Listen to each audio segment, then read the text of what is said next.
Yes, guys, I'm Si. Welcome back to Cardiff City World. Welcome back to Thursday Night Live. The boys are reunited after I was gone for a week. Very, very excited to talk about today. We've got lots and lots to discuss as well because it's interesting as yes, last Saturday was poor, let's be honest, and we'll get into that. But we're looking at the reaction. The reaction throughout the season has been very, very good whenever we've had a disappointing performance or a disappointing result. But it is a different part of the season now. It is high pressure. It is squeaky bum time. So we're going to get into it. I am, as always, joined by Mr. Jamie Anderson. How are you, mate? I'm all good, mate. I'm ready for another away day on Saturday. And hopefully it'll be a better away day than it was last Saturday. Yeah, I can't wait, mate. It's going to be good. It's going to be quality. But, yeah, look, the Plymouth game was a weird one. And I think some Lincoln fans and some Plymouth fans misconstrued my video about the referee, because it was never necessarily about like, the referees cheated us and that's why we lost 5-2. It was more about, it's not a good look when your direct rivals in the title race, the referee is a fan of that club or from that area, and the game did change on the penalty, regardless of what the score was in the end. The momentum swung with that penalty, and it was soft, at least. So I think it's fair to ask the questions, because I just think as an overall organization, the PGMLO or the EFL or whoever, you should want to avoid anything which looks remotely suspect, in my opinion. That's what I would want to do if I was running it. I would make sure that people, are not fans of clubs which are going to directly affect the others and blah, blah, blah, blah. But yeah, whatever, like I suppose. But what did you make of it, mate? Overall, talk me through your whole day. Hopeful, never, optimistic as such with Plymouth. We haven't got the best of records down there. It's not the nicest of places that we've been in regards to results and performances over the few years. They make it their own, and they were on a good run of form. We'd said with Evan last week about, they'll be on a bit of a bounce. They were scoring freely, and we had to be at our best because they had Tolai and Pepperell who were on form. And lo and behold, those two names managed to, I felt that they I don't use the term bullying lightly, but I felt they physically imposed themselves a lot better than what we did. And I think we lost the midfield battle in regards to, they were very astute. They were very tall and they had a game plan, and they just applied their game plan a lot better than ours. And naturally, when you chase the game a bit longer, there's gaps that occur in behind you. And they got down our flanks, I think, quite easily, didn't they, in the end? And it's one to forget. I actually went with a group of the boys on our little minibus, and we went down and watched Gateshead against, was it Truro in the end after? And that was a better spectacle, if I'm honest. But what do we say? The result doesn't always define your day, does it? No, not at all, mate. And look, we haven't had many off days.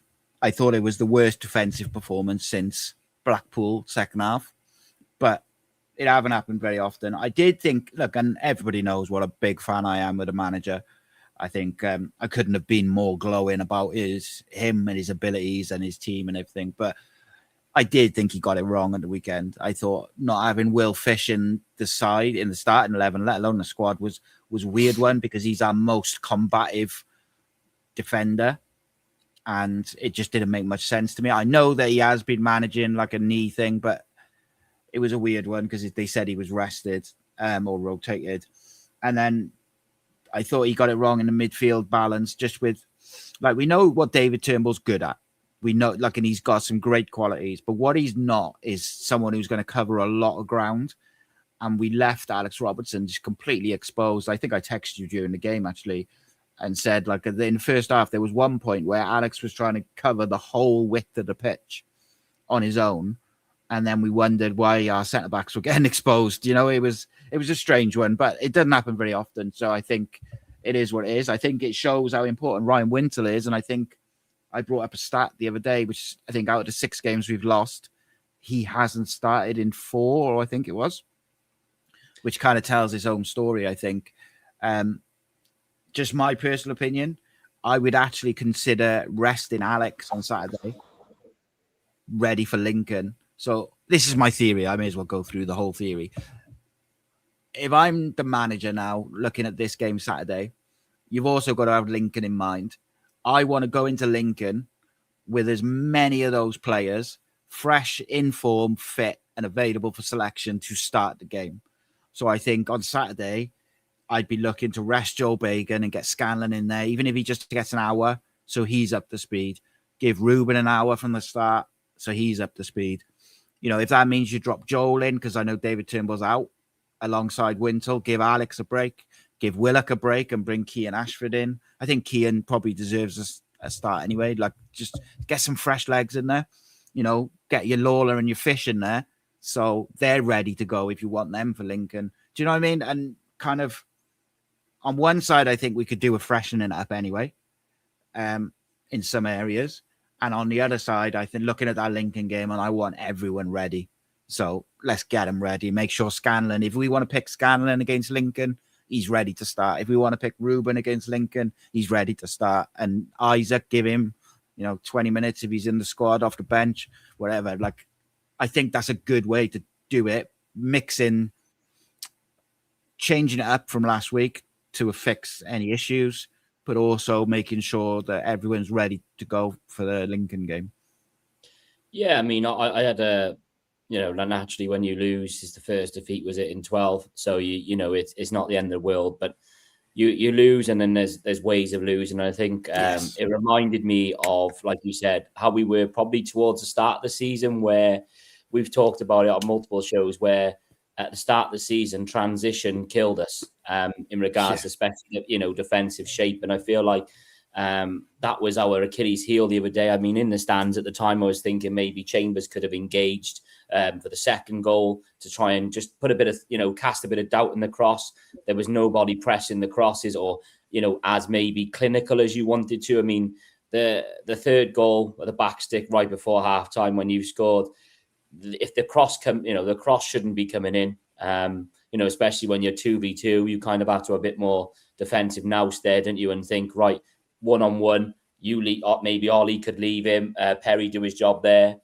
But listen, I wasn't naive enough to think that we were not the better side. We weren't. Plymouth did a job on us. The key thing for me was when I watched the game live, and then after the game when I watched it back, was they set us traps, and it was brilliant because they had Sissoko, and I think his name was Sarpong Wiradu, whatever, however you say it. But when we like to play out normally, and you see an Alex Robertson or a Wintle drop in, and the two centre halves split for a goal kick, they watched that and they stopped us doing that by having almost like a front three or front four. So we then had to go long. Now, Trot at times can ping a beautiful ball, but at the minute it's kind of six of, one and a half inches of the other. You don't know where it's going to go, but they were very clever. And, at the end of the day, we just had to brush ourselves off and say, take the lessons, swallow the pill and let them have their big day. But for going forward, I just think that our best threat is our speed. This Saturday is going to be a very tough game. We seem to be playing sides at the moment that are coming into form, which is a challenge because naturally, Doncaster, even though they're 16th in the league, is not going to be. Yeah, and again, we all probably talk about when we played them at home. We were probably lucky to get a 4-3 win on that because their goalkeeper was absolutely abysmal. But there will be no mugs on their own place. Credit to them for reciprocating the ticket pricing as well, which is allowing nearly 3,000 plus Cardiff fans to go up, which is fantastic.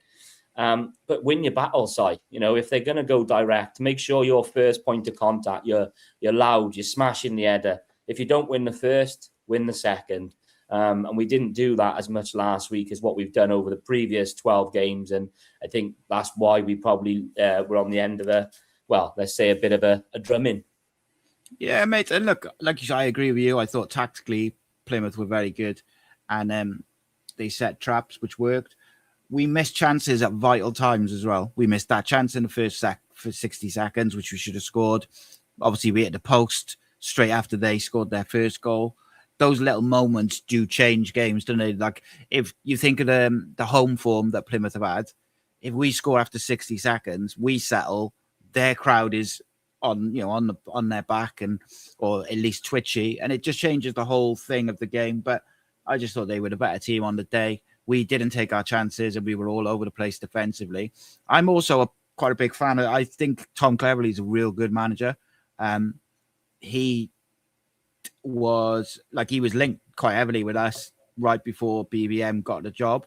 So it's like, just see what it is, isn't it? It's how they react now. And ultimately, I would like to see Fish and Lawler back in the side. I think Dylan's due a game anyway, but I also think he adds so much to the way we keep, particularly away from home, the ability to break lines and keep the ball, and no one else in the defense has got that ability really. Maybe Perry NG at times, but not as consistently. And I just think Will Fish, I've said it a lot of times, but I'll say it again, he's like a mix of an old school centre-back and a modern day centre-back. And I don't think anybody else has got the same profile of player. Callum Chambers and Gabe Osho, you couldn't really argue with their selection because they've been in such good form, especially away from home. However, it didn't work. They both Gabe looked rattled, if I'm fair, and he was lucky he didn't get sent off. But which is ironic, isn't it? Like, he got booked for that. And again, right, I'll say this, and I'll use this, by the way. You remember when I said to you about in the Stockport game when the guy elbowed Ryan Wintle? Like, the ball's going over to the touchline, and Wintle sort of got a couple of yards on him, and the guy just comes in and goes, boom, in the side of his head, and he gets booked. And I was like, since when has an elbow to the side of the head been a yellow card? Same with Gabe Osho, by the way. If the referee and the linesman have seen it, which I don't think they saw it, by the way, I watched it on TV. I think the fourth official has seen it on a screen and told them, because he didn't give it initially. And then suddenly it's like, oh, yeah, something's happened. But either way, that's not a yellow card, is it? Like, it's a red card. Same as the one at Stockport. Like, you can't elbow someone in the face. Don't even get me started on the one on Isaac, which he never got charged. No, it's frustrating, mate, because we had obviously the Kellerman situation, which, there are blockers. It's almost like an NFL sort of thing, where defenders, midfielders, they'll cut across your back, a path. That's obstruction anyway, and it happens every time. But like, our bench was in uproar when it happened to Kellerman. And even then it felt like it was a guesstimation. It was almost like, the referee wasn't necessarily looking at it. His linesman wasn't looking. And like you said, the four officials there to assist. Are they helping at times? I don't know. We don't like to official bash all the time. We'll give credit where it's due. Gabe Osho, in my opinion, was very lucky to still be on the pitch because, you can see it's very similar to probably Isaac's to an extent up in Rotherham. It's off the ball. He's changed his point of contact and he's left one on him. But the time it took, like, the referee wasn't having any of the scuffles and so on. So you could say, oh, well done, ref. But then you could just see almost like the assistant referee kind of making the decision. You're thinking, well, if you've seen something, you need to be calling him over quicker than that. And the longer it goes on, sometimes you think, are they almost winging it? Like, do you know what I mean? Like, it just feels like sometimes we're not getting as many, let's say, generous decisions as what other teams are. And like people are talking about Salek there. The Salek incident happens because I think referees have allowed too much over-the-top physicality, whereas we've seen with the penalty on Saturday, sometimes you've got to be selling it to referees. We don't get that. If Salek dives in the box like that, goes down like that, he gets told to get up because of his size and so on. Tolai knew exactly what he was doing. He knew, and everybody else, we could see it in the stands. He loved being rattled, and everyone's going, get your hair cut, this, that, the other. But he came out with a last laugh, and I just wish it was more consistent for us because we're without a striker now. That, I know we've only lost one, and I'm not going to say it's been catastrophic, but it's still an option that, going away to the likes of Doncaster, playing at home against Lincoln now in what will be the massive game of the season, it's going to be very tough, isn't it? Yeah, that's the thing. We haven't got an out-and-out number 9 of like a physical number 9, have we? And I was interested by the first game when Ruben came back in. He went straight up front for about 10 minutes. He went up front, and Kellyman, I think, played behind him, or they played like a 10 behind him. And then as the game went on, he gradually went one back, and he ended up in the sort of pivot. And I wonder whether that might be the plan, is that if they're not going to use Robinson up front, which it doesn't seem to be the sort of preferred option at the moment, whether because Ruben's got that extra bit of physicality over Kellyman, maybe they go with Ruben as the false 9 and then Kellyman as the one in behind. I don't know, because I think Kellyman's done a great job, but it wasn't a game for him. But then he still comes out with 2 wonderful finishes. And I know the second goal gets all the plaudits, mate. Of course it does. It's a wicked finish. But the first finish, mate, is so composed in the situation. You're 2-0 down. He's already, some would say, missed one from point blank. I don't actually blame him for that. He just hit him off the post. But like, to just have the composure to, instead of even try and put your foot through it, just let it hit his foot and go back the other way. I thought it was so clever. And obviously the second one is just superb. But we missed some big chances in that game, mate, at big times. And I think in recent weeks, particularly since Kellyman's been up front with runners around him, we've been quite ruthless. You look at like Barnsley and the Rotherham game and all these games where we've scored goals. When we've got chances, we've taken them. And it was big moments where we missed those chances on Saturday. And then Plymouth, just like you said, did a job, took their chances. And say what you will about a referee and where he's from and all that sort of stuff, but we weren't good enough. It comes down to. Yeah, and again, you look at the Willock chance, which you'd hope he did a bit better on. Unfortunately, that goes anyway. I mean, there are some positives, as daft as it sounds. You've got 2 talented players in Ollie Tanner and Kellerman. Now, Tanner is another assist. Yeah, and again, you can't argue for Tanner's numbers.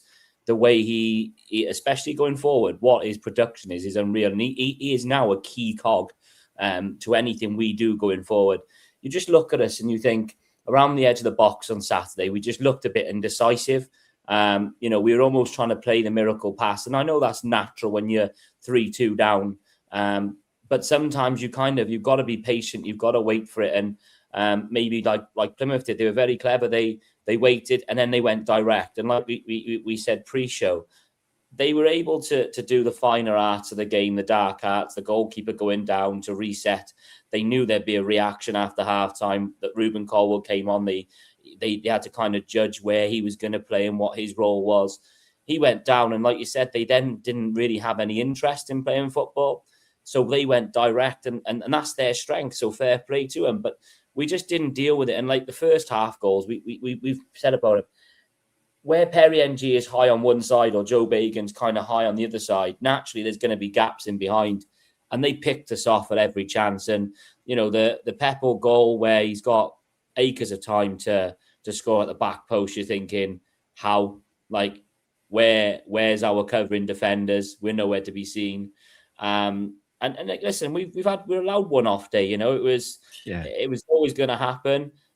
I don't think last year, especially, I don't think Birmingham had these issues because I don't think there was anyone else that was really competitive apart from maybe Wrexham. But this year there is a general competitiveness, and unfortunately, we've got a side in Lincoln who literally, we drop points, they gain points. They drop points, we kind of gain a little bit. It's so edge and flow that actually the best thing that came out of Saturday most probably was the fact that Blackpool were able to go to Bolton and hold them, so that we've kind of still got that establishes an 11-point gap. So, it's not all doom and gloom. And like you said, going forward and what we've done in the past is when we've lost, which, was Lincoln away prior to Plymouth, we've learned from it. So hopefully we can go on another 12-game unbeaten run. Yeah, 100%, mate. And there's a few people talking about Scanlon. I thought he looked quite sharp. And do you know what? When we signed him and I did the video on him, like looking at his skill set and stuff, that Liverpool fan was in the comments on that video and he said his 1v1 ability defensively is like something you've never seen. Like, even if he gets beaten, he's so quick, he's back in there. And we actually saw it. He got beaten, and then the guy went across it, and he was there, like, blocking it. And I think that can be a real asset, because one thing I think we lack as an overall team is lightning pace. Outside of sort of Isaac and, Tanner's not slow, but you haven't got like that really, Capacchio's probably the one in it who's got that recovery pace at the back. So it does give you something. I know a few people have said about playing him on the wing. For me, I'd play him left back. He's left-footed, and you get Kean Ashford in there for a game. But look, it's one of them, innit? It's I just think it's about the reaction now. And the danger is on Saturday for me is you're too emotional in the reaction, and they're so desperate to get that kind of redemption when actually all they need to do is just do what they've done all season, is control the game, take the crowd out of it early on, and then just play. Let your qualities shine through. And the good thing with Doncaster, and I think it's a good game for us in some ways, they aren't super physical. What they are is they will try and play football, and they'll get it up to their wingers quick, or the wing backs quickly, and they'll try and work it that way. That could suit us a little bit. Whereas, if we'd come up against like Wimbledon or someone next week, I'd be probably a bit more worried because it's like another physical test. But then it's interesting, mate. Up to that Plymouth game, I think since Lincoln, we've dealt really well with set pieces. Our rest defense has been great in transition since probably October, and we've dealt with physicality. But then all of a sudden, against Plymouth, all of those things came back to haunt us at the same time. And yes, look, I'll say again, you have to give credit to Tom Cleverley in Plymouth, because I think they got it right in certain areas, which really then kicked on in other areas. But I just think it was a bad day. Like, ultimately, like, you can look at it and you can analyze it, but I just think it was a bad day at the office. And I think, yes, I want to see probably some fresh legs in there. For some players, I think did look a bit tired. I think I thought Willock was really good at points, but I thought also he looked a bit tired sometimes in the press and in the defensive work. Like I say, Robertson was probably asked to cover too much ground. Even Joel, I thought, looked a bit tired in that game. So it's like, yes, they've had a week to recover, but let's get some different bodies in there now and give them a break. And if everyone's ready then for the Lincoln, it'll be great. But the most important thing, mate, is, look, we'd all like to go to Doncaster and win 4-0 and put on a show. I don't care, mate. I just need just get 3 points by hook or crook. I don't care. 99th minute penalty, whatever. Just don't lose. Just go and get something. And hopefully, look, BBM will do what he's done all season and address any issues and freshen it up. And he's done good with the rotating as well. With that in mind, for Doncaster, who would you look to bring in who maybe hasn't played recently?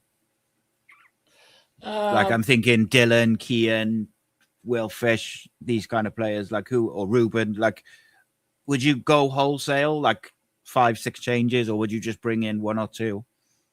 I wouldn't go wholesale. I think the risk of doing that is simple. You're almost resetting everything for the sake of one loss. Like I said earlier about the Kellum and Tanner situation and their connection, they're going to get better with each game that they play, and their numbers are showing that. Listen, I think centre-half partnership is a big thing. We've seen it go one way, and now we've seen it go the other way. I think Will Fish and that diagonal ball that he's able to play is fantastic. Like you said about the way that certain teams play, maybe that is the reason why BBM went with the experience. We've all said about it last week. Do I envisage Osho and Chambers playing again this week? Probably not. I think if we can see Dylan Lawler almost do those little runs from the back where he's able to then link up with the midfield, break the lines, I'm all for that. So new centre-half partnership, most possibly. Joe Bagan, I think he can only do what he can do at the end of the day. He's not a robot, and if he's tired, it's up for him. Like BBM said about Dylan Lawler the other week, to say, Gaffer, I need a break. But Scanlon, I wouldn't be against Scanlon, right, being almost like a left winger, because that speed in behind is frightening, and he's got quality. He's technically brilliant. So, I wouldn't want to see Joe Bagan almost drop for the sake of dropping him because, we think you need a rest. Well, that's almost down for the player to say, well, if I need a rest, I need a rest, boss. But I think we need pace up topside. I really do. I think pace kills these sides. And when we have slow games, I think we struggle because then we kind of get involved in a battle a bit of a gritty game. And I think we don't want that. So, yeah, I look at maybe bringing either Scanlon on left wing if that's an option, or seeing an Isaac Davis start. Because I was going to say Isaac. Yeah, Isaac's he's chomping at the bit. And I think when we've got the likes of Ruben Colwell, if we play Ruben in that midfield three, he's able to put that ball on a sixpence for people in behind. And I think that's where we'll have some success. But, Doncaster have picked up form recently. And in their last 10 games, they're 6th in the form table. Now, that's for a side that's 16th in the league, or 15th, whatever they are. That's unbelievable. And again, it just so happens that, we've got to take every game as an individual basis. We've suffered what we suffered last week. BBM said today that they learned, bang, straight back in. Attitude's been fantastic in training, as you'd expect. So we've just got to go there now and be the best version of ourselves, because there'll be a brilliant noise from behind that goal. And hopefully we can play our part as well. Yeah, 100%. They're in great form, mate. And the last time they lost was Wickham away. They've scored goals, and it's one of them, like, they will try and play football against us. However, if they go with the wing backs like they did in the first game, because he does change it now and again depending on who he's playing, like having the Scanlons and your Isaacs in the wide areas, Tanner, gives you a massive option, particularly like you say, if Ruben's in the middle, because he's so quick, and their wing backs naturally leave a lot of space in the channel, even if you've got the 3 centre backs. And people forget as well, before Isaac's injury, he was on fire coming off the bench. Like, he was really dangerous, and BBM was playing him through the middle. Now, we haven't talked about that. Like, maybe he drops Kellyman into the 10 or Ruben comes in and you have Isaac go through the middle. I don't think that'll be the case, but like, in those games before Isaac's injury, he was coming on last half hour, last 20 minutes up front with Robinson in the 10. And for about 2 or 3 games, Isaac kind of nearly got in behind at the end of games. And then obviously in the Rotherham game, after he got clattered, he got in and he finished it in style. But he looked sharp. Now, providing that he's healthy and everything, because concussions are a complicated business, as long as I would assume he's good to go, because he's been training since, I think, last Friday. If he's fit, I wouldn't be against, again, give him an hour, and then you can bring on Willock or whoever, Kellyman. I want everyone sharp, I do. But we cannot look past this game, is the other side of it, because Doncaster are in form. They showed at our place. They will play. And I said on the EFL debate earlier, I got a lot of time for Grant McCann, because he was one of the only managers this year who, in the build-up to the game, said, we're going to come and we're going to play football. And if we lose, we'll lose, but we'll play football the right way. And I had a lot of respect for that, because he followed it through, rather than some managers go, oh, yeah, we're going to play football.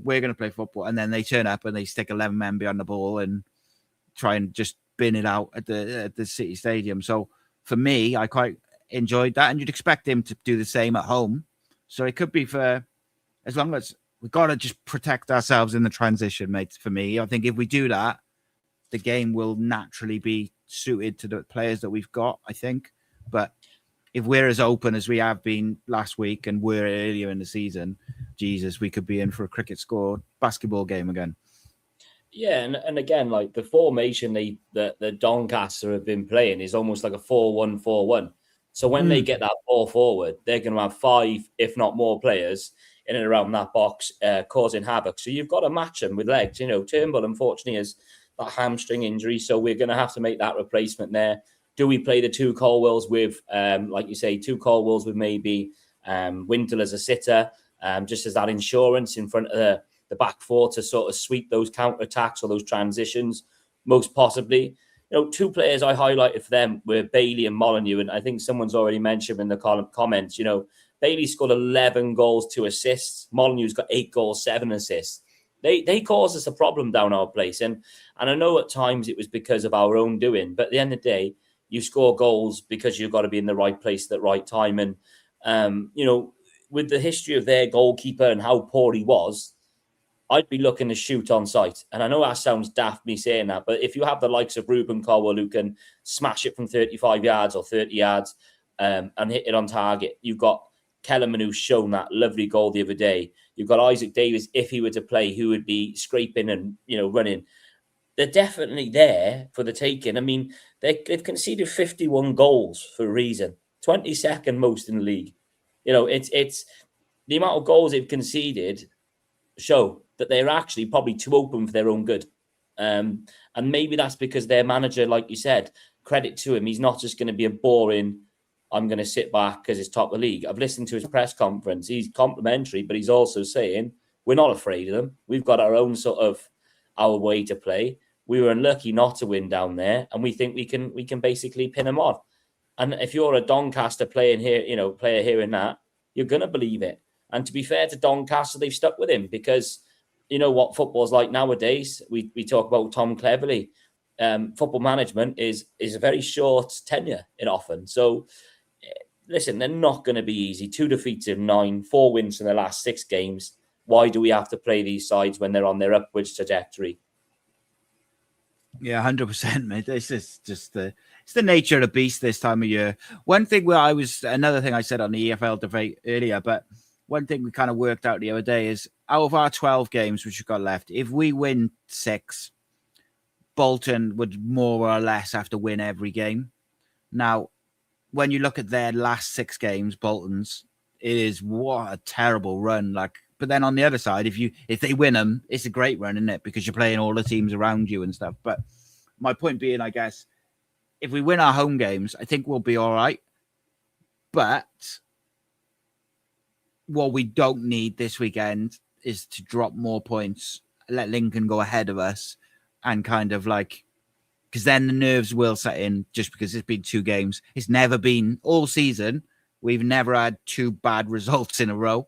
So there's definitely pressure involved, mate. And that's why I wonder whether he goes for experience over the youngsters. My initial thought was he would use experience through Christmas and January, and then sort of about around now, he would flip back to Joel Corwell, Ruben Corwell, like all the young players like the start of the season. I'm not so sure now, but that might just be me, if that makes sense. Yeah, I think the one thing that Joel Colwell has brought, and I think by merit more than anything, is we look at Rotherham away where we didn't start particularly well. We had the red card winter. Joel Colwell carried us, I felt, that game. His attitude is never say die, is running. I think that's what we need, especially when we go away from home, is important we have the legs. We're physically at it more than anything, whether that's against power or whether that's, the amount of running you do. That's important. That's fundamental. And I think you've got to assert that in games, is you haven't got a God's given right to go to the likes of Doncaster and say, okay, we're going to get on average 61.8% possession per game. Well, we're going to have 61% possession. No, you've got to earn it.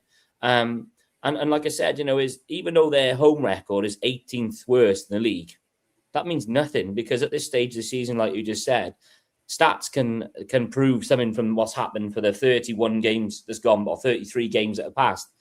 But there's still a handful of games now to go, which can define their season as well. And like you said, it's a tough game, mate, because who do you play? I think the midfield 3 to me is what gets us ticking.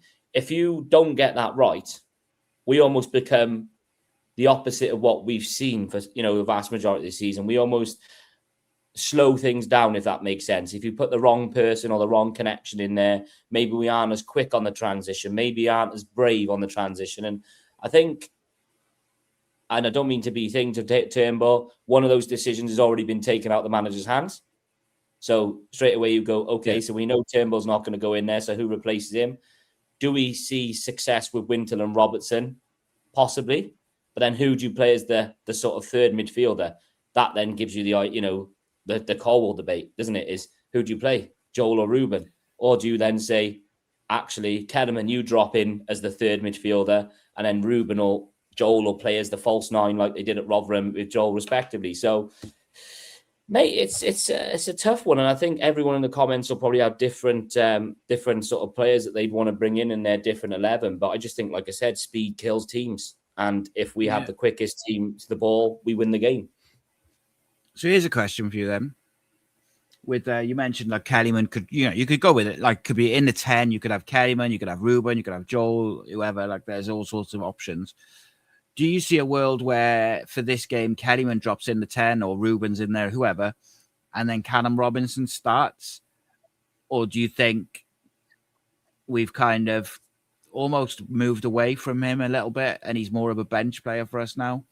Because he hasn't, like, you can't, I think he's got a lot to offer in different ways to this squad, but you can't skate around the issue. He hasn't played a lot of football under BBM recently. That's the thing, isn't it? It's not as if he's been in for like one start then out and he's been an impact off the bench. He has been a bit part player. Same as probably Isaac Davis. So it probably sounds to me like, in a way, I'm contradicting the way I'm seeing it, because Isaac hasn't played a lot of football. But the difference to me, I think, is, and this is no disrespect to Robinson, but Robinson's like that fox in the box, isn't he? He's probably the person that you've got to be able to have a consistent supply in for him to turn on the half to get that brilliant shot that he does so well. It's kind of, I think if you're just going to get him to press all game, that's not his game, and therefore you kind of would be better off with someone else out there, especially if you've got to go a bit more direct. That's definitely not his game. Isaac Davis, for me, I think is just the speed. That's why I've been banging the drum for him. His speed, his endeavour, like we've seen with his concussion. Even when he was concussed, he still went and scored up in Rotherham. Callum Robinson. You know what he does offer, mate? Sorry, just on Isaac, mate, is if you played, as an example, if you played Isaac in the 9 with Kellyman or Ruben or whoever behind, what Isaac offers you is he will press that keeper who's dodgy, and he's so quick. He'll be on him quicker than he expects him to be, if you get what I mean. And I think that's a plus point that shouldn't be ignored, because I think having a strong, we'd have missed that, particularly when first Ruben was out, then Salic was out. They were two of our most aggressive pressers in terms of the keeper and that initial first wave. So we actually ended up changing the structure a little bit of how we did it. And look, Kellyman's done it so well. These long legs, he gets a lot of interceptions. That's why I just don't see a world where we drop Kellyman to the bench. He's been so good. You're thinking, well, if he's not up front, he'll play in the 10 or he'll play wide. Like, he won't be out of the team completely. You find the space for him, don't you? Yeah, and I think what I like about BBM's press conference today, it's great that certain players are wax lyrical about and so on, but the good thing about BBM is he still wants more. And I think that's what, he was mentioning about Kellerman earlier on, saying there are aspects he can still work on. And that's not just a Kellerman thing. We've heard it at the beginning of the season when people were raving about Ruben Colwell and the things that he doesn't want complacency. He doesn't want players to think, because I've scored 2, one of them's a whirly, that, I'm guaranteed. And again, I say it every Thursday. Tomorrow, before they go on they travel up to Yorkshire, you can guarantee that there'll be another session. And if he doesn't like the way that you've turned up, or if he doesn't like the way that you're applying yourself, that'll change his thought process and go, right, no, you're not at it. And I think that's the key, isn't it? It is having a plan and being able to carry that plan out. And for the 33 games this season, to only have lost 6, you'd argue that he's done a very good plan A, plan B. But I just think, like, our Achilles heel as such is set pieces. That's the big thing for me is why are we so susceptible to conceding set pieces? We can score. I got an answer to that.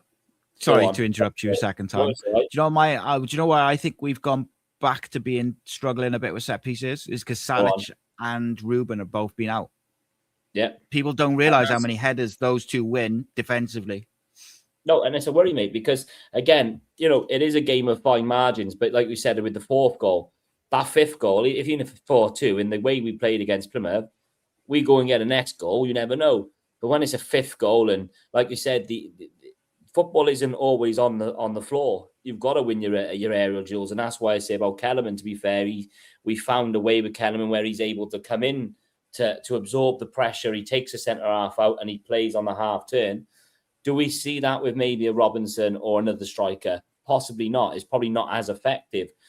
But one blip doesn't define a season. What we've done, and it was a little blip. We're going to have that. We just got to hope that other people do blip and mess up and what have you. But I just think like they haven't, in my opinion, got a lot of threats, but you've just got to make sure you don't give them opportunities, set pieces. Again, like I said there, don't give stupid free kicks away. Don't be naive. Don't be, and tiredness can do that. Frustration can do it, but it's about knowing, what you can do, I suppose, with it, because officials aren't helping us. Don't give stupid free kicks away on the edge of the box, so it's a lottery for them. And just be the best version of ourselves. Go fast. Like Cardiff City fans there, he put an exciting team. I'll say he, it could be a she, but Trott, NG, Fish, Lawler, Scanlon, Wintle, Joel, Ruben, Ashford, Tanner, Kellerman. That oozes speed. That for me is a fantastic lineup. And mate, it's a tricky one. I wouldn't like to be in BBM shoes because you've got to upset somebody in order to get over the finishing line.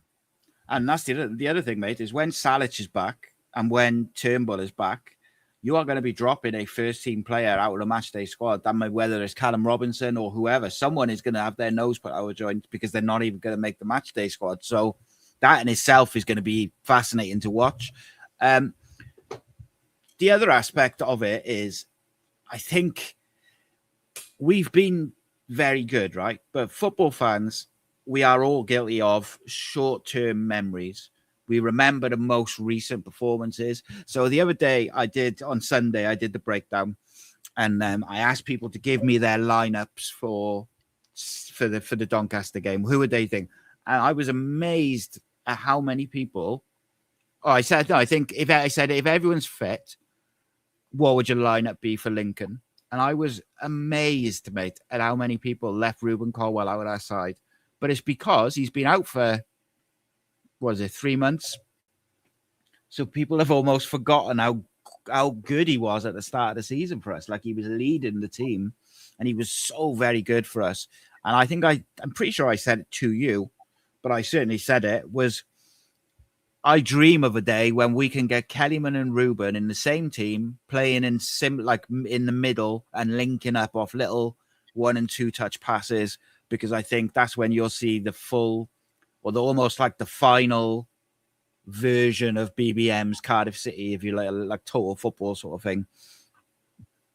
But whether that's this year or next year or whenever, like it's fascinating. Like, it is, mate. And again, like we're not accustomed or used to seeing free flowing, fast flowing, energetic football. We haven't, over the last decade. Okay, we've had success where we've been promoted because of the way it is, but football has changed, and you could argue that over the years, and we haven't gone with the modern way, let's say, and we've kind of recruited more experienced, aging players, and we've probably missed the boat, let's say, that, when we've had our opportunities with parachute payments, respectively, to put something in place.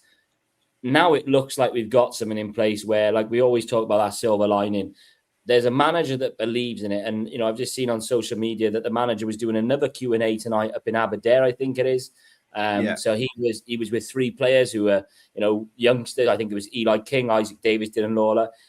This is a club that hopefully, if it's steered the right way, it just gets bigger and better and better and better. And Ruben Colwell is a prime example of, he would love nothing more than to get promotion medal as a champion with his club that he supports. Him and his brother could almost recreate that Wembley picture, that Wembley way, on the City pitch, and it'd be fantastic. And I just think, mate, like I said, I've not forgot about it, but I've moved on from last Saturday. 100%. It hurts. I was angered with more the bitterness of it. Yeah. And I think, again, it's maybe that's naivety for me. Maybe that's a bit of selfishness almost, because, we all say we're going to lose games, but when you lose games, it's not nice. And then to concede 5, if you were, you almost think you've had your backside smacked. And it's like, okay, maybe we've got to now become used to the BBM way of brush it off, shake it off, as Taylor Swift would say, and move on. I had 2 days of moaning in my head, and then we cracked on. And like I said, mate, it's a big game, and mate, I can't wait for it. Like I said, it's going to be hopefully a good day out up in Doncaster, and we'll all be celebrating. 100%, mate, 100%. And do you know what, right? We've all been critical of the club over the years, rightly so at times. But one thing I think they've done since the moment Brian Barry Murphy walked in the door is they are step by step, slowly, catchy. They are slowly rebuilding the trust and the relationship between the fans and the football club, and the fans and the squad and the players. And I don't mean in terms of week to week. I mean, they're trying to bring the players and the coaching staff and then the football club closer to the people, because over the last probably 5, 6, 7 years, probably certainly since Warnock, they've never felt further apart. And I think if you're going to be critical of the club for various things, which I have been and I probably will be in the future at some point, like, you've also got to acknowledge when they're attempting to do the right things. And I think, you know, with these Q&As and stuff like that, they're going a long way to rebuilding that relationship and that trust overall. So I think you've got to give them a bit of credit. Like, so it is an interesting topic for you, mates, as we finish off last 10 minutes or so. A few people in the comments saying when Salic does come back, does he get back in the team? First and foremost, yes, he's our top scorer, but you've got to earn it. That's imperative. I think BBM has done that with everybody, I think. You know, he didn't just chuck Ruben Colwell straight in there, did he? You know, I think Ruben could have been back a few weeks beforehand. Secondly, I think Salik's got to be mentally in the right place, because I think this is a mental thing as much as a physical thing.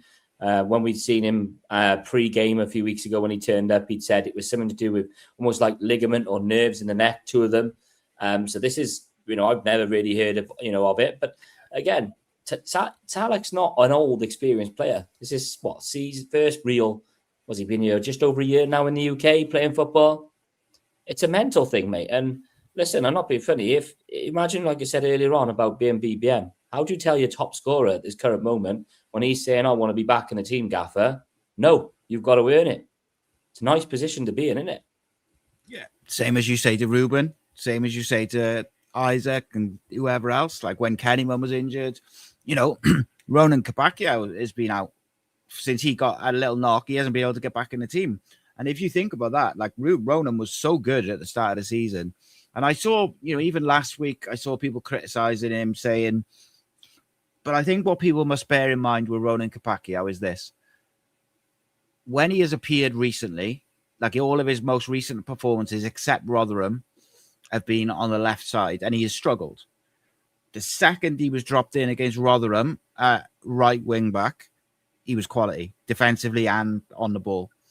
You just got to accept that he's not a left-sided defender, a left-sided player, but he will do the job the manager's asking him to because he's committed to the cause. And if he's asked to play left-back, he'll play left-back. I'm sure if he was asked to play centre-back, he'd play centre-back. Like, it is what it is. But like, if he's in a starting lineup Saturday at right-back, I will not be like, oh, my God, what are we going to do at all? Like, I think he's a quality footballer, and I really believe that he has the ability, and both in the now and the future, to go on and be a real top footballer. So not worried about Ronan, other than Perry NG has been so good.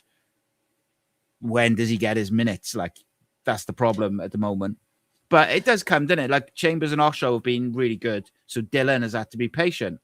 I would probably guess, if he's fit, Dylan's time is probably coming now because of that last week. Another interesting question. I noticed that I can't forget who asked it, so I apologize. But someone asked earlier, do you put Chambers and Osho in again on Saturday to let them rectify the poor performance last week? Or do you bring in Fish and Lawler because the performance probably wasn't right at the standard that we would expect? It's a difficult one, that, isn't it? It is. And normally I would say he probably changes one as opposed to both, doesn't he? Listen, I think one bad game or bad moments in game, whatever you want to call it, they've got enough credit in the bank for me that they, you know, again with Chambers, it was a bad day at the office for him, but you know, we wouldn't have beat Wigan if it wasn't for his superb effort. It swings in roundabouts, isn't it? And you know, again, I just think we know what Dylan Lawler's capable of. you've almost got to let him get in the team to almost like similar to way maybe the Osho, how Osho had a few, let's say, ropey play, appearances. Then he had the injury, but then he got game time and showed us. I think that's what Dylan needs is to be given the chance again, just to show his talent. And what I like about the Fish and Lawler partnership is I feel personally it puts us on the front foot. I feel like they're confident. They fill Trott with confidence because when Trott plays the ball to them, they're able to drive with the ball and vice versa. They bring the likes of Alex Robertson into midfield. They almost cut out the middle man, don't they? Sometimes where they're able to drive. So I'd like to see them to get some sort of minutes because both of them, I think, deserve to play. Will Fisher's got that, he's got enough credit in the bank, mate.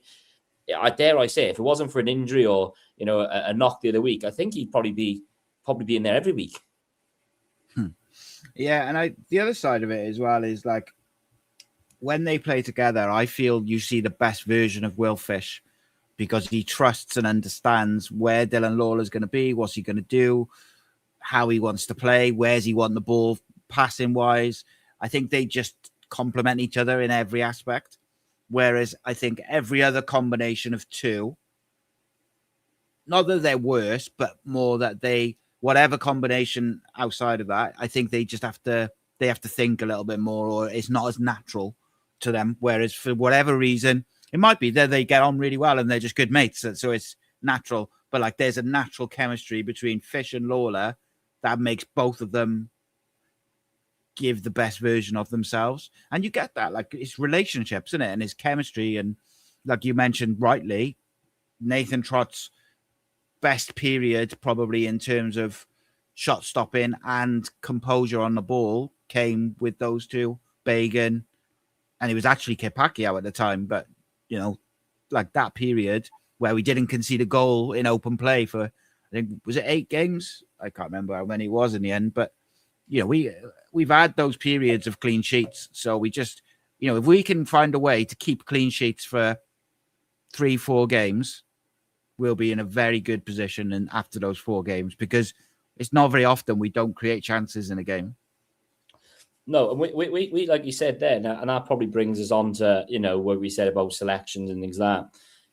When we're creating chances, it's not us saying Robinson doesn't deserve this or whatever. I think everyone has a different way that they almost are successful. Robinson is one of the best in the league as an impact player because he knows he's experienced, he's watched the game develop, and he knows when he comes on where he can expose the opposition.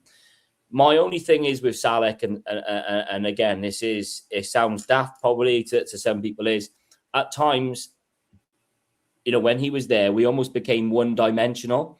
At times, we were hitting him and expecting him to hold, then bring others in place. So when the Kellerman experiment happened, where Kellerman was more sort of mobile, or he'd drop in and then he'd pull players out, we saw a transformation, in my opinion, of, wow, this is almost like plan B as such. It's unbelievable. And I think if Salek were to come back in, he'd have to almost pick up the way that Kellerman's been playing.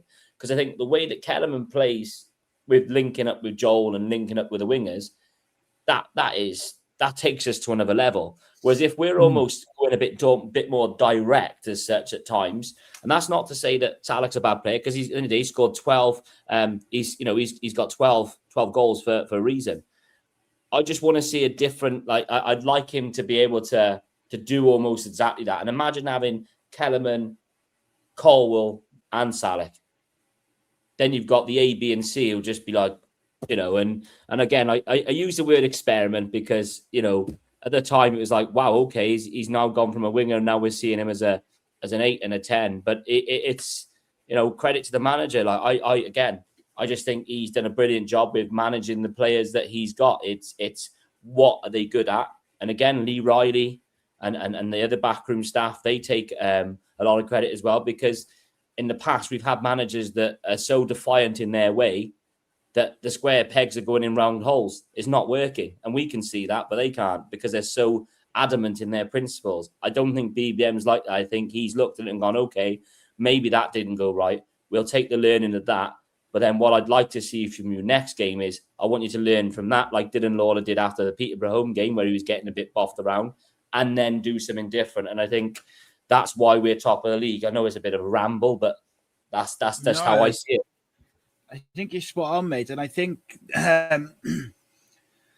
like it's fascinating because Kellyman has played right wing, left wing.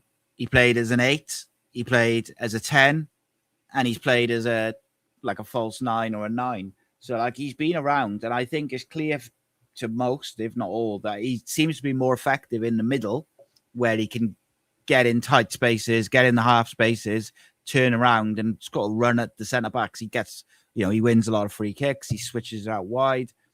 And I think if you can find a way to get him, Ruben and Salic all in the same team around that area, it makes you less one-dimensional because, we naturally, when Salic is up front, we go much more direct and into him, which you're going to. But if you've also got a Kellyman and a Ruben in and around there as well, it gives you other options, doesn't it? You don't always have to go in direct. So I think it's just giving the manager plenty of options.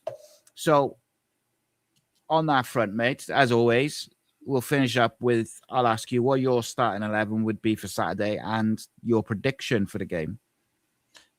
I'd love to see us keep a clean sheet, but at the minute, I don't know where our clean sheet's going to come from. And I don't mean to be negative by that. I just think, we have got to be mindful that Doncaster are on a confident run. So we've got to give them credit and we've got to be mindful of that. 2-1, I'd snap your hand off for 2-1 away win. I think he changed at least one of the centre halves, and I think we'd probably see a Will Fish come in. Whether he replaces Osho or Chambers, I don't know. Left back, I think he was talking about Scanlon earlier on about how he's progressing, and it's almost like what he had the other players who came in had to do. Is it too early for him to drop Joe Bagan almost and give him a rest? I don't know, but that'd probably be the other area I think it would be a question mark on with who's he going to pick at left back. But the midfield three I'd like to see, like I said, is if you're going to go midfield three, Wintle as the protector is the number 6. Then you've got Joel and Robertson, I'm going to go with, on the basis that I just think at the minute we're seeing Joel Colwell he's cleaning everything up, isn't he? He's here, there and everywhere, Joel Colwell. Left wing, that's a question mark I'm unsure of because Chris Willock's brilliant. He's done brilliant this season, 7 goals, 5 assists. But do we look for something a bit more like Kean Ashford's from the off, just at him in your face, stopping the ball being played? And then for me, it's the right wing has got to be Ollie Tanner. And then do we play Kellerman through the middle again? Because it seems like he's turning silver into gold at the minute, isn't he? Yeah, 100%, mate. 100%. I like it. Yeah, I think, like I said, I think I'm looking to try and get Ruben a start this week. Even if he only plays till half time or he plays an hour, I would probably try and get the minutes in his legs so that if I want to select him for the Lincoln game, I know that I can. And then you could play Ruben in the 8, or you could even, you can move Joel back into the 8 as well. So I don't think it's a big thing to rest Robertson in terms of, when I say it's not a big thing, that's not a slight on him because I think he's been excellent in recent weeks. It's more that, Joel can do a good job at an 8. He gives you lots of legs. He can be box to box. Or you can keep Joel in that sort of running position behind Kellyman, which has worked so well. So I think, look, there's options, isn't there, for the manager? Most important thing is just get 3 points, just however and whatever. Doesn't matter what the starting lineup is, what the subs are, just get 3 points and go into that Lincoln game with a bit of confidence after what was a difficult week. But I'm confident, mate. I look at our team and I said to Jake, who's a Lincoln fan on the EFL debate earlier, it's possible that we could go into the Lincoln game with a bench of like Ruben Colwell, Yusuf Salic, and I know Isaac Davis. Like all these players could be back in the squad, and that is frightening for opposition because I know, we've talked before about how teams double up on Ruben, but they also fear Yusuf Salic. And I think psychologically, if you can get him on the bench against Lincoln, that's a big little lift for the group and against your opposition. But obviously, he's got to be right with a neck ligament thing. Is like you can't take any risks with it. But hopefully the fact that he was on grass is a good sign, because they said Ruben was on grass, and then about 2 weeks later he was in the squad. So fingers crossed is my answer to people asking about Salic. It's not for us to speculate about people's health and stuff like that. At the end of the day, he'll be fit when he's fit. But the main thing from that whole thing was that he didn't end up with like a broken neck or something like that, which could have not only changed his football career, but his life long term. So I think, look, I get it. I get people are frustrated. And I saw someone say earlier, like, it's weird that they said there was no serious injury, but then he hasn't played for a month or two. But like, you just don't take any risks with that sort of thing. And for me, and like I said, for me, ultimately, the main thing in that situation, especially having seen it close up, was that he didn't come away with something which was life-changing, because that's what I thought was going to happen when I saw it in real time. So, yeah, there we are, mate. I just think we've got to start fast. So I think yes, I agree. The key thing is starting fast, starting our way. Don't let them settle like we probably saw on Saturday. I think I seen on, I think it was footystats.com, that they'd said we're 5th overall in the league out of 33 games at half time. We've only gone, when we've been losing at half time, to win only 11 of them. So, you know, that's a third of the games in essence. So I think we need to just be at it from the off. Let's not give ourselves a mountain to climb and sort of adversity to get over. We are a very good team. We are top of the league, albeit by a closer margin now. Let's let them fear us. Let's, like as Lee said there, no surrender, no retreat, and just go at them. Go at them. And hopefully we can put a few knockout blows there and be celebrating with 3,000 Bluebirds. Damn straight, mate. And I think pre-Plymouth, our starts in away games have been pretty good. So I'm hopeful that we can make similar start, and that, like you say, was just a bad day in it, and we go back to what is been the norm for the rest of the season, ultimately, isn't it? Jamie, thank you so much as always, mate. I look forward to seeing you on Saturday, and I also look forward to next Thursday when we can talk all about it. But I'm sure you'll be out and about, and people can find you on the various social media platforms. I will be back in the morning with the preview, and we also have the tactical showdown tomorrow night. Grant McCann versus BBM number 2, and it's a good one. I got to say, it's a bit shorter than normal, but it's faster, and I really enjoyed making that one, because they play some nice stuff to Doncaster, and I'm not convinced that they're a 16th or 18th place team, but the league table doesn't lie over the season, but does it lie in between, I guess, is the question. As always, thank you to everyone in the comments, the chat, and everything like that. If you're not a member, please do become a member. That allows us to create 7 days a week content and a variety of other things. Got a Stephen Colker interview coming as well soon, among other things. So keep the faith, and we'll see you in a bit. Nice one. This channel is powered by an incredible membership community on Cardiff City World and patreon.com/AcePodcastNation. Becoming a member unlocks exclusive rewards, from early access to live event tickets, bonus content, and even the occasional insider transfer scoop when we get it. But more importantly, it allows us to bring you top quality Cardiff City content 7 days a week.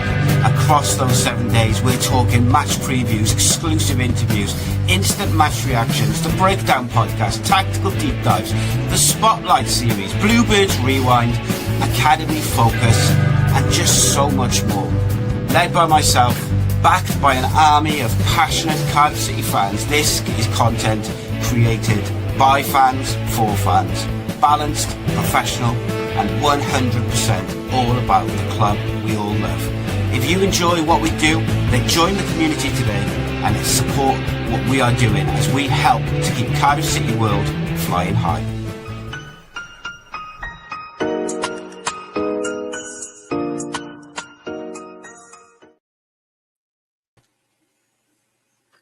Cheers, mate.